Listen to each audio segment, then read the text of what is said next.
Islamic scholar فضيلة الشيخ مفتی محمد یوسف تیبی حفظہ اللہ تعالی، فاضل Medina university, خطیب مرکز اقصی جی ٹی روڈ گجرانوالہ۔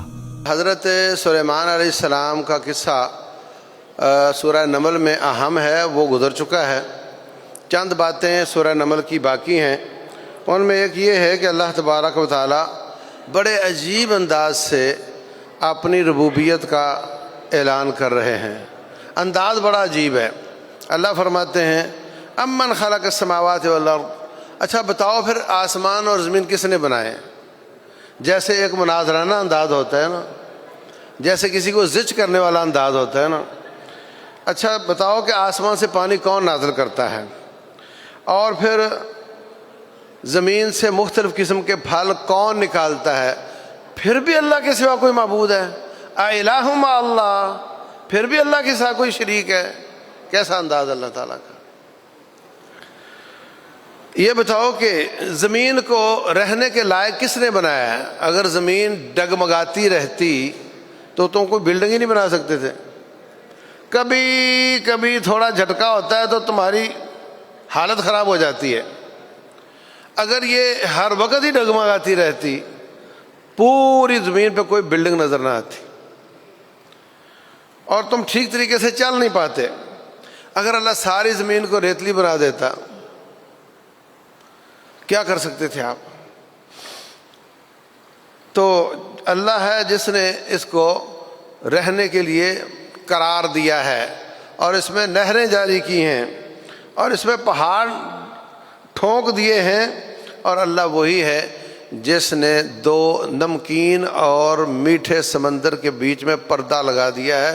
پھر بھی اللہ کا کوئی شریک ہے؟ اچھا یہ بتاؤ کہ مصیبت میں تمہارے کام کون آتا ہے؟ پھر بھی اللہ کا کوئی شریک ہے؟ بہت کم ہے جو نصیحت حاصل کرتے ہیں۔ اچھا یہ بتاؤ کہ گھوپ اندھیرے میں تمہیں روشنی کون دکھاتا ہے، راستہ کون بتاتا ہے؟ ستاروں کو دیکھ کر تم معلوم کرتے ہو سمت، یہ کس کا نظام ہے سارا؟ کیا اللہ کے سوا کوئی اور ہے جو سارے کام کر سکتا ہو؟ اس کے بعد اللہ تعالیٰ نے یہ سورہ قصص ہے، تینوں صورتیں مکی ہی ہیں، تو شعراء بھی، نمل بھی اور قصص بھی۔ قصص قصۃ کی جمع ہے، قصۃ کی جمع قصص ہے، اور قصص مصدر ہے قصۃ، یعنی قصہ، قصص کا معنی قصہ۔ اس میں اللہ تعالیٰ نے حضرت موسیٰ علیہ السلام کا قصہ تفصیل کے ساتھ بیان کیا ہے۔ میں ویسے تو اس کو عرض کر چکا ہوں، لیکن تھوڑا سا تازہ کر دیتا ہوں کہ موسیٰ علیہ السلام کیسے کیسے پیدا ہوئے، صندوق میں ڈال دیا گیا، فرعون کے گھر چلے گئے، وہاں شہزادانہ زندگی گزاری، کیسے اللہ نے ماں کی طرف ان کو واپس کیا، کیسے جب جوان ہوئے تو ان کے ہاتھوں قتل ہو گیا، ان کا راز کھل گیا، پولیس ان کے پیچھے پڑ گئی۔ پھر کیا ہوا؟ پھر وہاں سے نہتے بالکل بے یار و مددگار، اور اچانک نکلے، مدین چلے گئے۔ وہاں جا کر لوگ پانی پلا رہے تھے جانوروں کو، دو لڑکیاں اپنے جانوروں کو پیچھے کر رہی تھیں، ان کی جانوروں کو پانی پلا دیا۔ انہوں نے صلے کے طور پہ ان کو گھر بلا لیا، وہاں ان کی شادی ہو گئی، 10 سال وہاں رہے۔ پھر بیوی بچوں کو لے کر آ رہے تھے کہ راستے میں کوہ طور پر جب پہنچے تو اللہ نے فرمایا اخلع نعلیک، اپنے جوتے اتار دو، یہ مقدس وادی ہے اور ہم آپ کو نبوت اور رسالت کا تاج عطا کر رہے ہیں۔ تو وہاں سے انہوں نے سفارش کر کے حضرت ہارون کو اپنا ساتھ نبی بنوا لیا، جا کر فرعون کو دعوت دی، وہ باز نہیں آیا۔ جادوگروں کے ساتھ مقابلہ ہوا، وہ ہار گئے، کافی سارے لوگ مسلمان ہو گئے۔ تو اس میں یہ قصہ تقریباً میں پہلے بیان کر چکا ہوں۔ ایک اضافہ یہاں پر یہ ہے کہ قارون نام کا ایک بنی اسرائیلی تھا موسیٰ علیہ السلام کی قوم کا، مگر پیسہ اس کے پاس بہت تھا۔ اس کے خزانوں کو نہیں، خزانوں کی چابیوں کو ایک بہت بڑی جماعت اٹھاتی تھی۔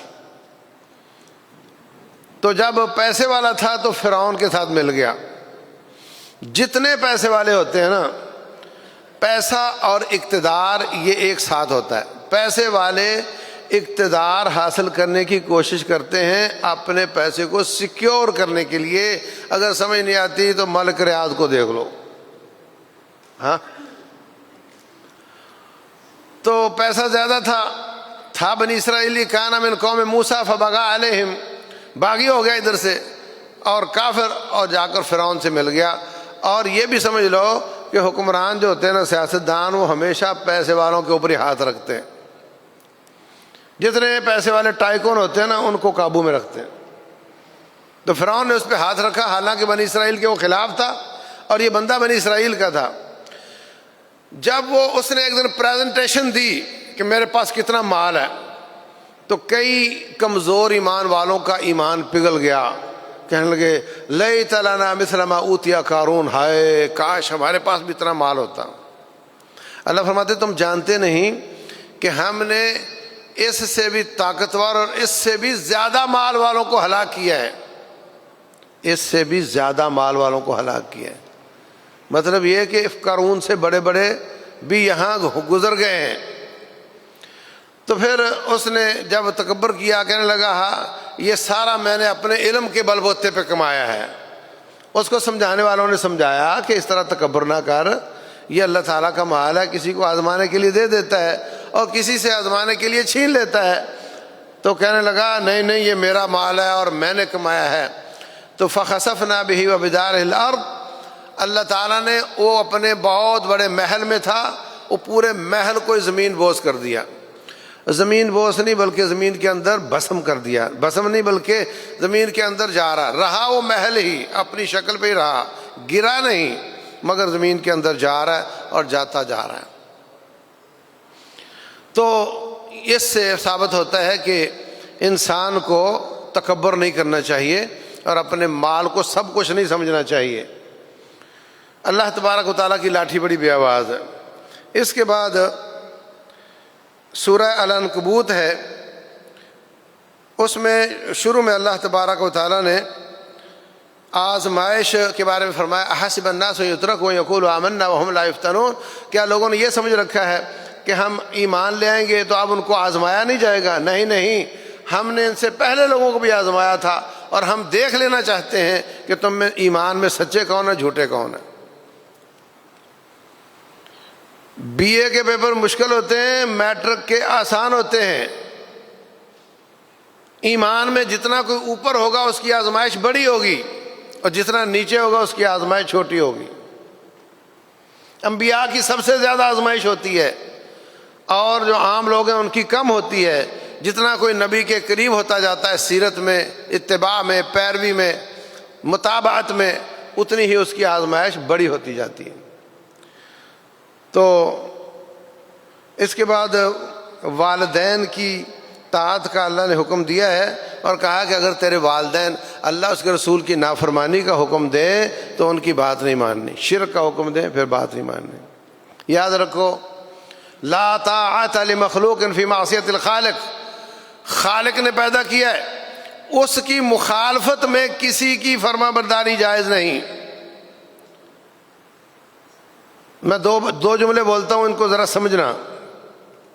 ایک آدمی کہتا ہے میں تیری وہ بات مانوں گا جو کتاب و سنت کے مطابق ہوگی، اور سمجھ آ رہی نہیں. شوہر کو بیوی کہتی ہے میں تیری وہ بات مانوں گی جو کتاب و سنت کے مطابق ہوگی. ایک جملہ یہ ہے. دوسرا جملہ یہ ہے میں تیری وہ بات مانوں گی جو کتاب و سنت کے خلاف نہیں ہوگی. ان دونوں میں فرق ہے یا نہیں؟ ہاں، امتحان میں پڑھ گئے ہو نا. اچھا، ہم حکمران کو کہتے ہیں ہم تیری وہ بات مانیں گے جو کتاب و سنت کے مطابق ہوگی، اور دوسرا جملہ یہ ہے تیری وہ بات مانیں گے جو کتاب و سنت کے خلاف نہیں ہوگی. دونوں میں فرق ہے یا نہیں ہے؟ اچھا، لال بتی ہو گئی، گاڑی رکے گی نہیں؟ رکے گی. اگر پہلا جملہ ہو کہ جو کتاب و سنت کے مطابق ہوگی مانیں گے، تو ہم کہہ سکتے ہیں کہ کتاب و سنت سے ثابت کرو کہ لال بتی کرنی جائز ہے کہ نہیں. تم ثابت کرو کہ لال بتی ہونی چاہیے نہیں. اور اگر دوسرا جملہ ہوگا کہ جو کتاب و سنت کے خلاف نہیں ہوگی وہ مانیں گے, تو حکمران کہہ سکتا ہے کہ تم بتاؤ یہ کہاں خلاف ہے اس کے, مانو. یعنی اس کی کوئی دلیل کتاب و سنت سے بھی نہیں واضح طور پہ, اور یہ خلاف بھی نہیں, تو میری بات مانو اس میں. تو خالق کی طاعت میں, خالق کی طاعت کے خلاف کسی کی بات نہیں مانی جائے گی. لیکن اگر خالق کی مخالفت نہ ہو رہی ہو اور وہ بات کتاب و سنت سے اس کی دلیل بھی واضح نہ ہو تو وہ مانی جائے گی, کیونکہ وہ خالق کے خلاف نہیں ہے. سمجھ آ رہی بات کی؟ بیوی شوہر کی بات مانے گی, بچے باپ کی مانیں گے, اور عوام حکمران کی مانے گی. ہر وہ بات جس میں شریعت کی مخالفت نہ ہو رہی ہو. اس کے بعد اللہ تبارک و تعالیٰ فرماتے ہیں جو کافر ہے نا, یہ کہتے ہیں وقال الذین کفروا للذین آمنوا, مومنوں سے کہتے ہیں تم کافر ہو جاؤ. کافر مومنوں سے کہتے ہیں تم کافر ہو جاؤ, اتبعوا سبیلنا ولنحمل خطایاکم.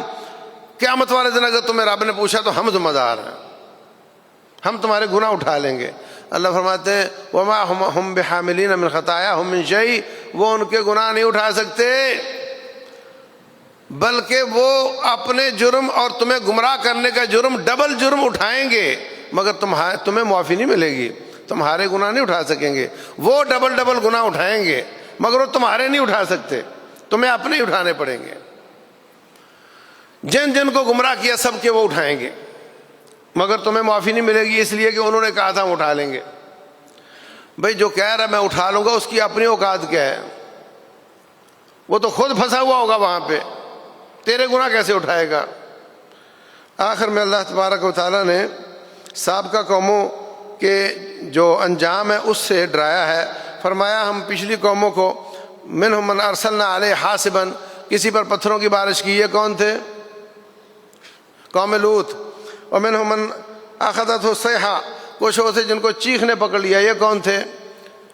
صالح علیہ السلام کی قوم.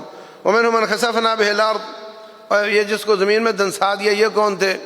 یہ بھی لوط علیہ السلام کی قوم بھی تھی اور یہ قارون بھی تھا. اور کچھ ایسے ہیں جن کو ہم نے غرق کر دیا تھا.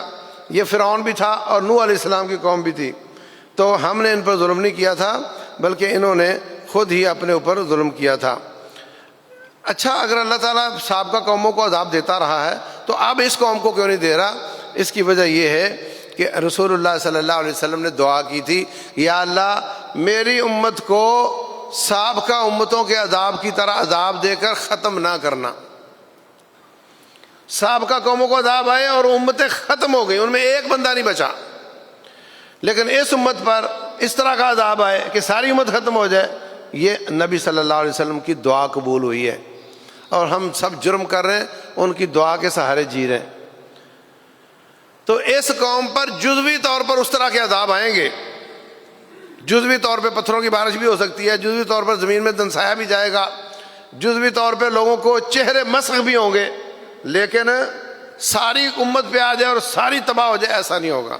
اور یاد رکھو کہ اس وقت جو ٹرمپ ہے اور جو مودی ہے اور یہ سارے, اللہ ان کو ہدایت دے, یہ بھی سارے امت محمد ہے صلی اللہ علیہ وسلم. ان کو امت دعوت کہتے ہیں, اور ہم لوگ جو مسلمان ہوئے ان کو امت اجابت کہتے ہیں. اور اللہ تبارک تعالیٰ فرماتے ہیں اپنے دین کی فکر کرو, اگر جہاں تم رہ رہے ہو وہاں تمہارا دین اچھا نہیں تو وہ علاقہ چھوڑ دو, وہاں چلے جاؤ جہاں تمہارا دین اچھا ہو. دین کی پرائرٹی دو. اگر اپنے محلے میں آپ کا دین اچھا نہیں, اپنے شہر میں دین اچھا نہیں, تو جہاں دین آپ کا اچھا ہو اپنی دنیا کو کمزور کر لو, دین کو اچھا کرو, وہاں جا کر آباد ہو جاؤ. ان ارضی واسعۃ فإیایا فاعبدون. یہ ایک ہجرت ہوتی ہے پورا علاقہ چھوڑ کر جانے والی, اور ایک ہجرت ہوتی ہے کوئی جاب چھوڑنے والی, کوئی عادت چھوڑنے والی, کوئی موبائل چھوڑنے والی. ہر وہ کام جو شیطان کی طرف لے جاتا ہے اس کو چھوڑنا ہجرت ہے. رسول اللہ صلی اللہ علیہ وسلم فرماتے ہیں المہاجر من ہاجر عما نہی اللہ عنہ ورسولہ. مہاجر وہ ہوتا ہے جو اس چیز کو چھوڑ دے جس سے اللہ اس کے رسول نے منع فرمایا. یہ بھی ہجرت ہے. تو ہمیں برائیاں چھوڑنا بھی ہجرت ہے، اور وہ جگہ، وہ جاب، وہ علاقہ، وہ دوستی، وہ مجلس جس کی وجہ سے دین کمزور ہو رہا ہو وہ چھوڑنا بھی ہجرت ہے. اللہ تعالی ہمیں عمل کی توفیق عطا فرمائے.